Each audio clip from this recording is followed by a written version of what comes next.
قبر میں قبرستان اور کہیں کہ ایک قبر کھودو. وہ عورت اتنا کہہ کر چلی. چند ہی منٹ میں پھر ایک جنازہ آیا اور وہ قبر میں اتارنے لگے. تو اب وہ ہمت کیا کہ دیکھتے ہیں معاملہ کیا ہے. جو ہی اس کو قبر میں اتارنے لگے پھر اسی طریقے سے معاملہ پیش آیا کہ چند لوگ آسمان کی جانب سے آئے اور سفید کپڑے میں اسے اٹھایا اور آسمان کی طرف لے کر چلے گئے. وہ شخص دیکھتا رہا. اس کی قبر جو ہے وہ خوشبوؤں سے معطر ہو گئی. پورے قبر مہکنے لگے. وہ شخص نے جو ہی دفن کیا اور اس کے بعد اس عورت کے پیچھے پیچھے بھاگا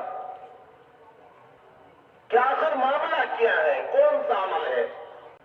جب وہ شخص وہاں پہنچا اس عورت سے پوچھا کہ بتاؤ کہ یہ کون تھے اور ان کے ساتھ یوں معاملہ پیش آیا, آخر ان کا معاملہ کیا ہے, آپ مجھے بتا دیجیے.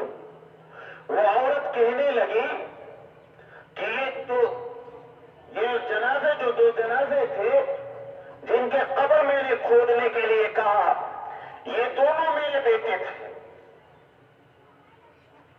پہلا جنازہ جس کی عمر تقریباً 15-17 سال تھی, وہ میرا چھوٹا بیٹا تھا جو ابھی پڑھ رہا تھا, طالب علم تھا, قرآن کے علم حاصل کر رہا تھا, حدیث کا علم حاصل کر رہا تھا. اللہ کے رسول جناب محمد رسول اللہ صلی اللہ علیہ وسلم نے فرمایا کہ جو شخص علم حاصل کرتا ہے وہ جنت کے راستے پر ہوتا ہے, اور اسی حالات میں اگر اس کی موت آ جائے تو وہ سیدھا جنت میں جاتا ہے. تو کیا پہلا شخص جو تھا وہ طالب علم تھا, علم حاصل کرنے والا تھا, کہ دوسرا کون تھا؟ کہ دوسرا میرا بڑا بیٹا تھا جو اس طالب علم کا خرچہ اٹھایا کرتا تھا. اللہ تبارک و تعالیٰ نے اس طالب علم کی برکت سے کہ ایک علم حاصل کرنے والے کی کفالت, اس کی ضروریات, اس کے اسباب مہیا کرتا تھا, اللہ تبارک و تعالیٰ نے اس کے بدلے یہ عطا فرمایا ہے کہ اللہ تعالیٰ اس کی بھی مغفرت فرما دی. تو یہ دنیا دارالعمل ہے. یہاں ہم جس طریقے سے کارنامہ انجام دیں گے ہمارے ساتھ وہی معاملہ ہوگا. اس قبر کھودنے والا شخص اب ایک ادھیڑ عمر تو پہنچ چکا تھا, 40 سال 45 سال کی عمر ہو گئی تھی. وہ شخص جب یوں سنا, وہ شخص گیا اور اپنے علاقے کے عالم کے پاس گیا اور علم حاصل کرنے کا شروع کیا.